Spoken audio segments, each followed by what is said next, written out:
মাঝ রাস্তায় যে আমাদের সাথে এমন একটা ঘটনা ঘটবে আমরা ভাবতেও পারিনি। তো চলো তোমরা আমার ভাইয়ের মুখ থেকে শুনে নাও। কেমন লাগছে? তোর গাড়ি খারাপ হয়েছে? একদম খুব ভালো। তো তোমরা তো আমার ভাইয়ের মুখে শুনেই নিলে অ্যাকচুয়ালি ঘটনাটা কী ঘটছিল।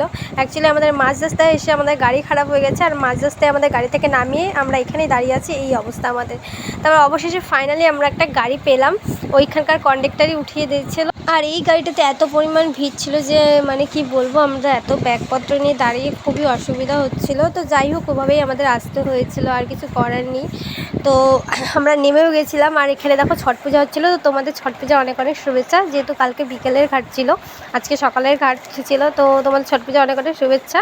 আর আমরা এখন টোটো পেয়ে গেছি, এখন আমরা টোটো করে যাচ্ছিলাম। আর যাওয়ার পথে আমরা দেখছিলাম এখানে করছিলো। তারপর বাড়িতে চলে এসে আর কোনো ভিডিও নেওয়া হয়নি। আস্তে আস্তে আমাদের সন্ধ্যাই হয়ে গেছিলো। তারপর এখানে দেখো মিষ্টি বানানো হচ্ছে কালকের জন্য। এখানে আবার মেশো বানাচ্ছে, যেহেতু আমার মেশোরা বাড়িতেই মিষ্টি বানায়। তো আমার মেশো বানাচ্ছে, মেশো বলছিল আমি উদলাগায় আছি, আমার ভিডিওটা নিস না। তো এই যে আমার বোনু, আর এখন আমার মাসিও ছিল। এই যে আমার মামি এখন মিষ্টি বানাতে যাবে।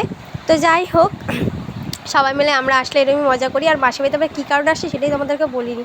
আমার মাসির বাড়িতে কাল আছে কালী পুজো, তো এর জন্যই আমরা এসেছি সবাই মিলে। আরও কালকে আমার দিদিরা সবাই আসবে, জামাইবাবু টাবু সবাই আসবে। তো বাইরে ছিল লাইট লাগানো হচ্ছিলো, তো আমি ওটাই দেখতে যাচ্ছিলাম। আর এখনও লাইট লাগানো হয়নি, পুরো প্যান্ডেল হয়নি, তো কাজ চলছে। তো ভিডিওটা কেমন লাগলো অবশ্যই কমেন্ট করে জানিও।